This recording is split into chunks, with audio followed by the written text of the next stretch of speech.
Ada beberapa kejanggalan mengenai video keterangan Prabowo soal demo dan DPR, kawan-kawan. Dan kejanggalan tersebut dibongkar oleh rakyatnya sendiri.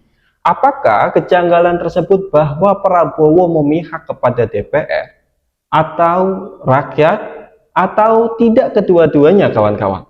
Nanti kita lihat bagaimana kejanggalan-kejanggalan tersebut yang dijelaskan oleh rakyatnya sendiri, kawan-kawan, yaitu rakyat Indonesia. Tetapi sebelum itu, kawan-kawan harus tahu apa sih isi keterangannya.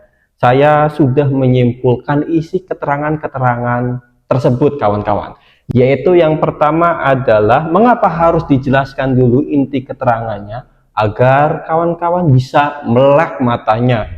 Apakah Prabowo itu memihak kepada DPR, memihak kepada rakyat, atau tidak kedua-duanya? Coba kita sebutkan satu persatu inti keterangannya, kawan-kawan. Ini inti ya. Yang pertama adalah kebebasan berpendapat. Presiden Prabowo Subianto menyatakan bahwa negara menghormati kebebasan berpendapat dan aspirasi masyarakat. Ia juga mengimbau masyarakat untuk menyampaikan aspirasi secara damai dan tanpa kekerasan. Itu yang pertama, dan ini dikomentari oleh rakyatnya, kawan-kawan. Nanti kita lihat videonya. Yang kedua adalah langkah tegas terhadap anggota DPR. Presiden menyatakan bahwa para ketua umum partai politik telah mengambil langkah tegas terhadap anggota DPR yang telah menyampaikan pernyataan yang keliru. Langkah-langkah ini termasuk pencabutan keanggotaan mereka di DPR RI. Dan ini juga, kawan-kawan, dikritik oleh rakyatnya juga. Apakah kebijakan Prabowo ini memihak kepada DPR atau kepada rakyat, atau tidak kedua-duanya, kawan-kawan? Nanti kita saksikan kritikan-kritikan para netizen dan kejanggalannya apa saja, kawan-kawan. Yang keberapa? Yang ketiga adalah kebijakan DPR. Pimpinan DPR akan mencabut beberapa kebijakan termasuk tunjangan anggota DPR dan moratorium kunjungan kerja ke luar negeri, kawan-kawan. Ada satu yang tidak dicabut dan dikritiki oleh masyarakat Indonesia, yaitu perampasan RUU, kalau nggak salah. Nanti kita saksikan bersama-sama. Selanjutnya, penegakan hukum. Prabowo memerintahkan TNI dan kepolisian untuk mengambil tindakan tegas terhadap segala bentuk pengerusakan fasilitas umum, penjarahan, dan tindakan anarkis yang mengancam kehidupan masyarakat. Yang terakhir adalah kerjasama dan persatuan. Presiden meminta semua warga negeri untuk tetap tenang dan percaya pada pemerintah. Ia juga menekankan pentingnya menjaga persatuan nasional dan menghindari perpecahan, kawan-kawan. Ini juga dikritiki oleh para netizen dan ada kejanggalan-kejanggalannya, kawan-kawan. Oke, mari kita saksikan bersama-sama kejanggalan dan kritikan-kritikan para netizen yang tercinta, yaitu netizen Indonesia, kawan-kawan. Saksikan satu persatu.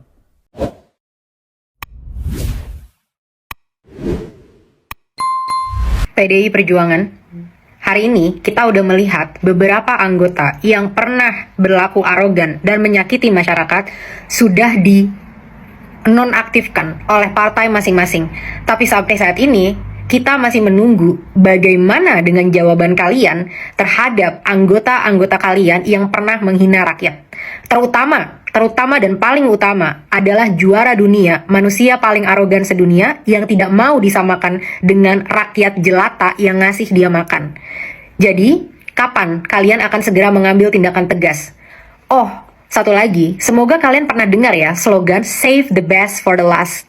Nah, karena kalian nih lumayan terlambat ya dalam memberikan aksi, semoga saat kalian muncul, kualitas yang kalian berikan sebagai respon adalah yang terbaik.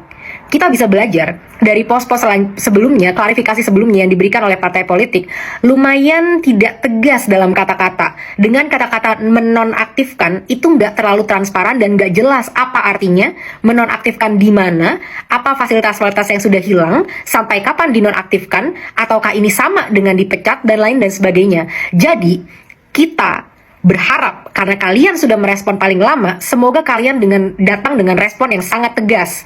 Pecat sebagai anggota parlemen, pecat sebagai anggota parpol, diharamkan untuk pernah masuk lagi ke anggota partai politik. Yang tegas, yang jelas, yang transparan, yang tidak dengan pidato-pidato normatif yang membuat masyarakat bertanya-tanya lagi apa ini artinya dinonaktifkan. Nah itu ya kawan-kawan, kejanggalan yang disampaikan oleh Kak Salsa kawan-kawan. Kita bacakan lagi, kita dengar lagi ya. Penjelasan Prabowo mengenai soal demo dan DPR, keterangannya itu diantaranya adalah kebijakan DPR, pimpinan DPR akan mencabut beberapa bukan ini kawan-kawan, langkah tegas terhadap anggota DPR. Presiden menyatakan bahwa para ketua umum partai politik telah mengambil langkah tegas terhadap anggota DPR yang telah menyampaikan pernyataan yang keliru.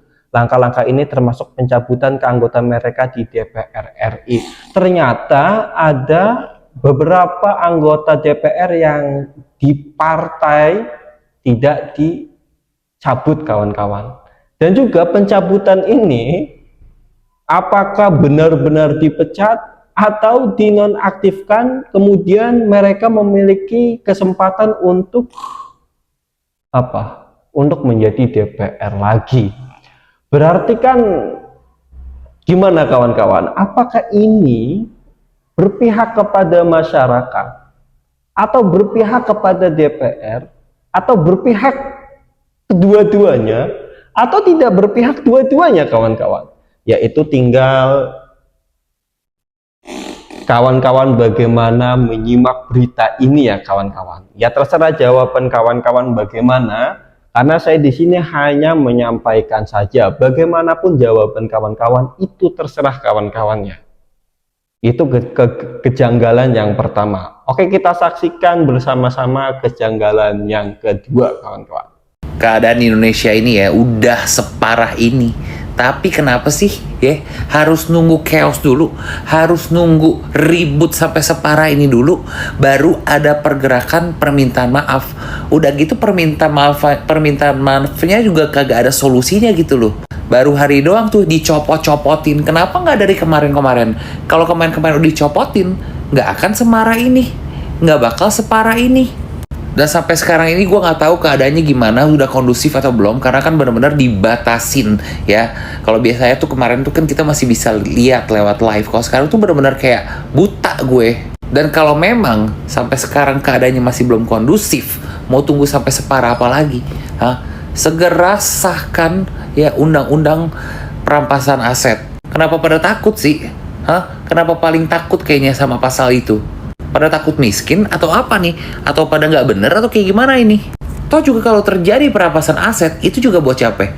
Masuknya ke pajak negara kan? Dan pajak negara juga dipakai-pakai lo orang juga buat fasilitas lo itu. Terus deh, baru hari ini setelah huru hara sebesar kemarin, itu dia tuh barulah dinonaktifkan, barulah mengundurkan diri gitu loh. Kemarin kenapa kagak mau? Gue sih nggak terlalu percaya gaji dia cuma 100 juta, bahkan ada yang bilang bisa sampai 200 juta, bahkan ada yang bilang sampai bermiliar-miliar satu bulan. Pantesan kagak mau turun, Kalau cuma 100 juta per bulan mah mending lu jadi afiliator aja, bisa dapat lebih malah tuh para afiliator. Kenapa kayak susah banget? Kayak nggak mau turun gitu loh, Terlalu empuk kursi lu orang. Kalau emang kerjanya pada bener, kagak perlu takut itu perampasan aset, ya. Mau nggak Indonesia maju gitu? Sekarang keadaan kayak begini, ya udah banyak yang dirugikan, jangan sampai ya lebih banyak lagi kerugian yang ditanggung. Kawan-kawan ya, coba kita kembali lagi keterangan Prabowo mengenai soal DPR dan demo yang nomor terakhir itu kawan-kawan, yaitu kerjasama dan persatuan. Presiden meminta semua warga negara untuk tetap tenang dan percaya pada pemerintah. ia juga menekankan pentingnya menjaga persatuan nasional dan menghindari perpecahan, kawan-kawan. Coba, setelah kawan-kawan mendengar keterangan Pak Prabowo yang terakhir ini, kemudian dikaitkan dengan penjelasan atau kritikan bapak-bapak ini, kakang-kakang ini, kawan-kawan menemukan keganjalan tidak? Apakah Prabowo kebijakannya itu berpihak kepada masyarakatnya, berpihak kepada DPR, atau berpihak kedua-duanya, atau tidak kedua-duanya, kawan-kawan? Lagi dan lagi saya hanya membacakan berita. Bagaimanapun jawaban kawan-kawan, itu ya kawan-kawan harus tanggung jawab sendiri. Karena saya hanya menjelaskan informasi-informasi, tidak memaksa kawan-kawan untuk menjawab A dan menjawab B. Tetapi ya, bagaimanapun jawaban kawan-kawan, jangan sampai bertindak anarkis, bertindak brutal, karena itu bisa merugikan negara, kawan-kawan. Ya, seburuk apapun negara, kita harus menjaga negara kita, kawan-kawan. Karena masyarakat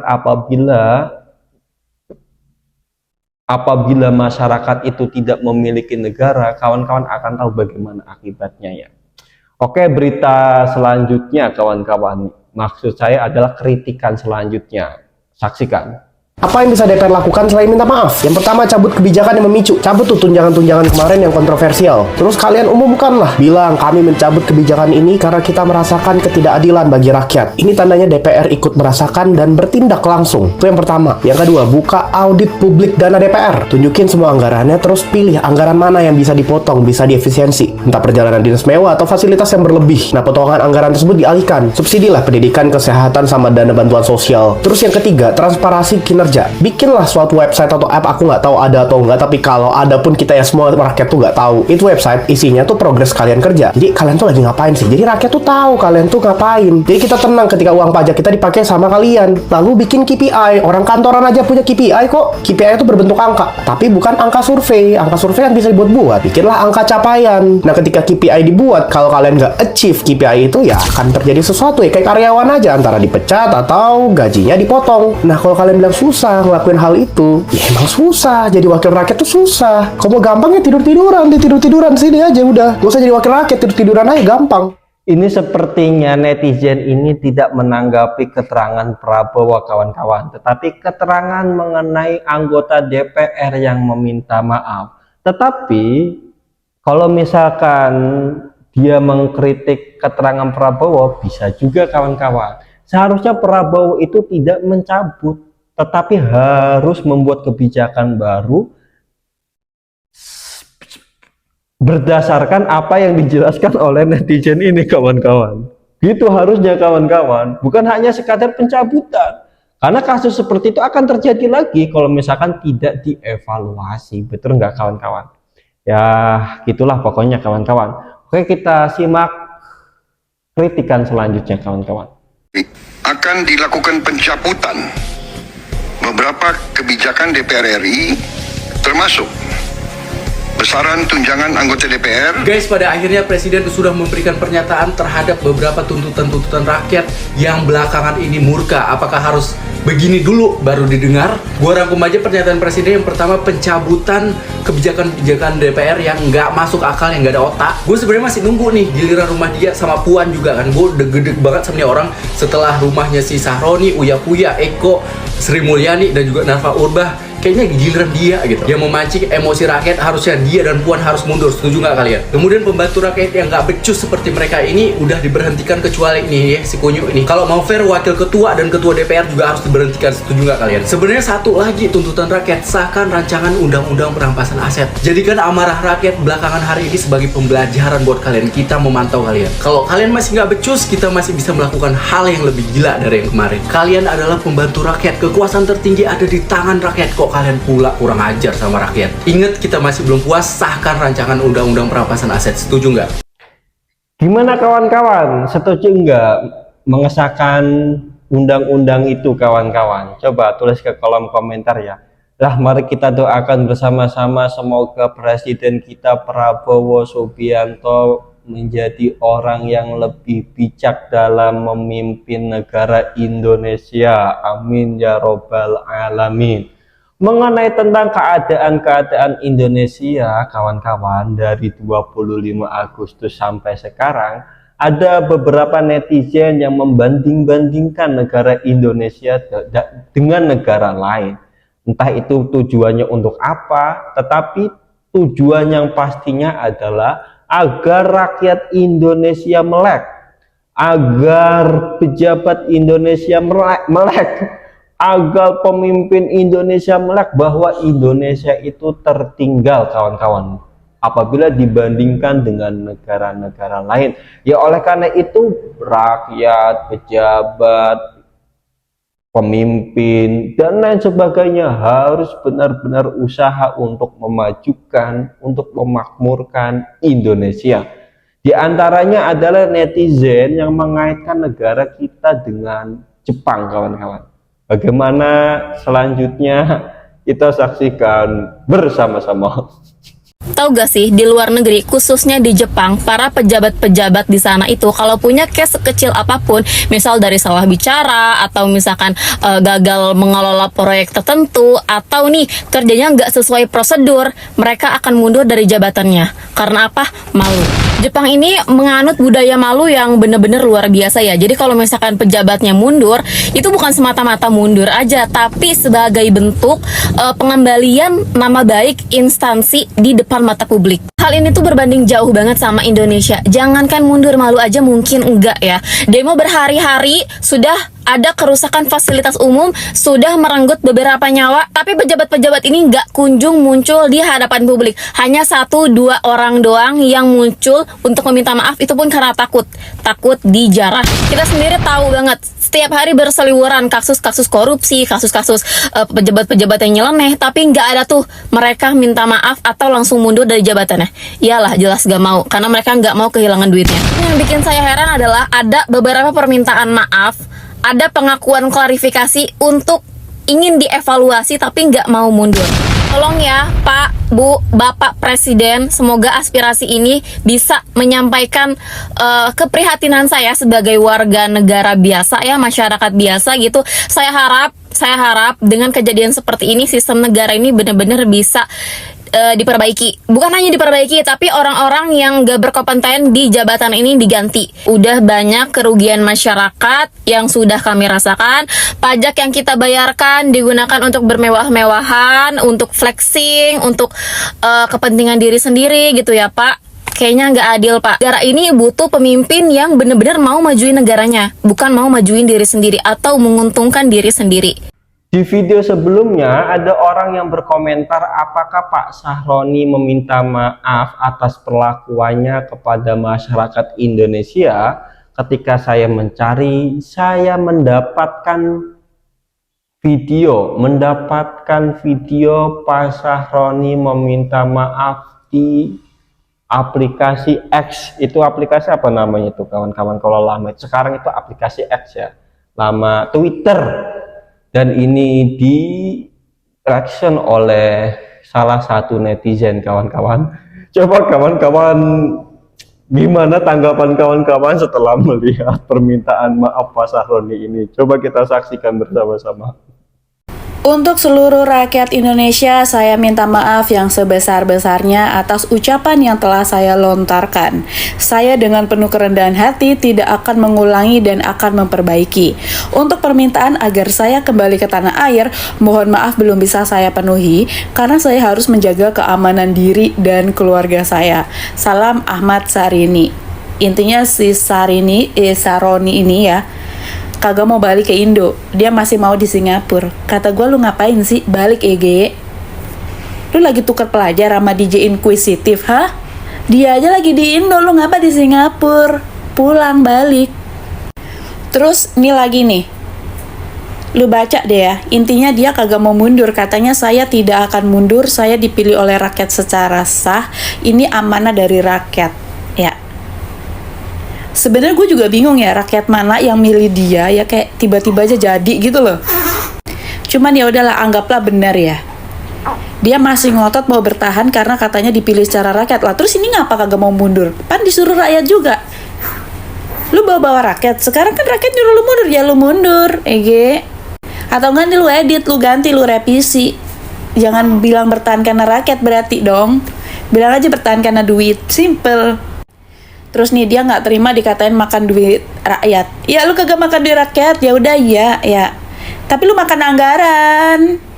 Pinter. Ya, lu makan anggaran. Anggaran dari mana dong? Dari pajak rakyat gitu loh. Terus nih lagi nih, gue tepuk tangan buat lu, keren skenario lu. Tahu kan lu gue anggota dewan yang merangkak dari nol dan bukan anak siapa-siapa. Sekarang lu sama cukong lu itu coba hancurin karir gue. Kamu ketahuan. Kejauhan dong, kejauhan. Ini ngapa sih orang-orang ya kalau udah kejadian heboh begini selalu bawa-bawa sebenarnya ada dalang di balik semua nih, tai kucing. Kita di sini aja nih ya dulu ya. Lu sama cukong lu tuh coba hancurin karir gue. Kagak, mulut lu sendiri, bacot lu sendiri yang hancurin karir lu ya. Jadi kagak usah bawa-bawa ada dalang segala macam. Orang yang lu fitnah aja sekarang kata gue lagi bingung gitu loh, ngapa dikait-kaitin ya. Jadi kagak usah kejauhan. Terus kata dia merangkak dari nol. Lah anak gue belajar merangkak dari rumah. Baru kalau udah lancar dari rumah dia merangkak ke mall ya. Habis itu kemana-mana udah berteman, main sama teman-temannya, nongkrong di kafe di mana ya. Bukan anak siapa-siapa. Lu anak siapa? Siapa? Masa lu kagak tahu muka bapak lu, nama bapak lu, nama nyokap lu, ya? Siapa? Masa siapa? Lah gue mah tahu ya, gue anak siapa. Terus yang lebih sakit ya, gue bacanya agak sakit sih. Punya tetangga yang katanya keluarga nggak ada rasa saling jaganya. Mereka lupa. Caps lock semua nih. Mereka lupa siapa yang selama ini bantu mereka, anak sekolah, cicilan motor, keluarga sakit dan lain-lain ya. Intinya di sini ya, Saroni ini menunjukkan kekecewaannya karena tetangganya diem-diem aja gitu. Masa ini menjara rumah dia, maunya dia tuh tetangga tuh nolongin, jagain rumahnya gitu loh.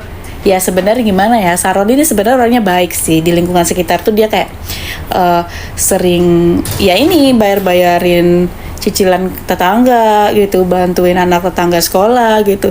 Kalau ada acara pengajian atau kerja bakti juga selalu ikut, selalu dateng ya kan. Terus dia juga suka bersih-bersih masjid, bersih-bersih musola gitu. Cuma yang gue bahas ini Saroni orang di kampung gue gitu. Nggak tahu kalau Saroni yang ini ya.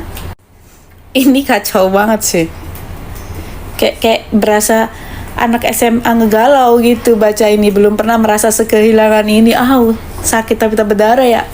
Hanya bisa berserah kepada Allah akan mengganti dengan yang lebih baik. Aminin aja udah. Logikanya gini, kalian punya rumah kalian dirampok, kalian marah nggak? Jawab. Ya logikanya begini, kita orang dikatain tolol sama orang yang ijazahnya aja nilainya 76, 76, 6, 76. Itu nilai di ijazah lu tuh ya. Udah berasa kayak nomor togel gitu. Kembar semua ya. Udah bukan kuartat lagi. 6-nya itu bukan 4 lagi, banyak berderet. Buset, logika nggak tuh? Terus nih buat lu pada yang menjara nih, dengerin nih, baca nih. Saya Ahmad Saroni dengan ini tidak menerima penjarahan dan akan membawa hal ini ke ranah hukum. Lah ini aja lu udah lagi di ranah hukum gitu loh. Hukum karma namanya. Terus pas masyarakat datang, Bapak kemana? Kalau ketemu kan bisa diskusi ya. Yakin saya tetap bisa aman. Yakin mau diskusi. Kalian aja rame-rame lah. Iya dong, rame-rame dong. Namanya aja mau menyampaikan aspirasi rakyat ya, makanya rame-rame gitu, nggak cuma 1-2 orang. Kalau saya doang yang menghadap Bapak ya, ngobrol berdua-dua, namanya aspirasi saya dong, kemauan saya, bukan rakyat gitu loh. Ya rame-rame dong. Waktu Anda ngatain kita orang tolol juga di belakang Anda banyak kali orang itu, kenapa nggak sendiri aja? Biar gampang kita datang ya, langsung ngegebuk. Terus ini nih, makanya lo gak usah pulang lagi daripada ginjal lo juga dijarah. Jaga mulut Anda. Saya itu wakil rakyat yang mewakili Anda. Kata gue mending wakil kelas ya. Daripada wakil rakyat kayak begini, gue mending wakil kelas sama wali murid udah. Ya itu dah guys, pokoknya ya postingan-postingan si Ahmad Saroni ini. Tapi beritanya yang terupdate, dia sama Narfa Urbah ya udah dinonaktifkan sama Partai Nasdem gitu. Dan si Saron ini bilang pokoknya dia mau laporin ya penjarahan rumahnya itu ke pihak yang berwajib ya. Dia marah besar, dia nggak peduli yang ngambil tuh di bawah umur atau gimana, pokoknya dia mau semua diadili. Itulah permintaan maaf Pak Sahroni, kawan-kawan. Menurut kawan-kawan bagaimana nih? Apakah permintaan maaf Pak Sahroni itu tulus atau tidak? Saya nontonnya nahan ngakak ya. Ternyata ketika menjelaskan nggak bisa menahan lagi, kawan-kawan. Ada juga yang nanya bagaimana dengan Kang Deddy Mulyadi mengenai kekacauan ini. Tanggapan Kang Deddy Mulyadi mengenai DPR yang membuat onar ini. Ternyata Kang Deddy Mulyadi tidak menanggapi, kawan-kawan, tidak menanggapi secara khusus. Beliau menanggapi hanya seperti ini. Siapapun itu pejabatnya, baik DPR, presiden, gubernur, atau lainnya, sebagai pemimpin harus memakmurkan masyarakatnya, harus apalagi intinya harus memakmurkan masyarakatnya, jangan membuat masyarakatnya sengsara. Itulah tanggapan Kang Deddy Mulyadi mengenai keadaan Indonesia hari ini. Kang Deddy Mulyadi tidak mengkritik DPR, tidak mengkritik presiden, tetapi seperti itu tanggapan Kang Deddy Mulyadi. Siapapun pemimpin, siapapun pejabat harus memakmurkan masyarakatnya, jangan menyengsarakan rakyatnya. Ini ditanya ketika Kang Deddy Mulyadi itu menghadiri aksi demo yang dibakar, kawan-kawan, gedung DPR-nya kalau nggak salah. Coba kawan-kawan saksikan aja videonya di channel Kang Deddy Mulyadi. Kurang lebihnya mohon maaf, dan bagaimana pendapatmu mengenai video ini? Saya Taufik Ahsan pamit mengundurkan diri. Terima kasih.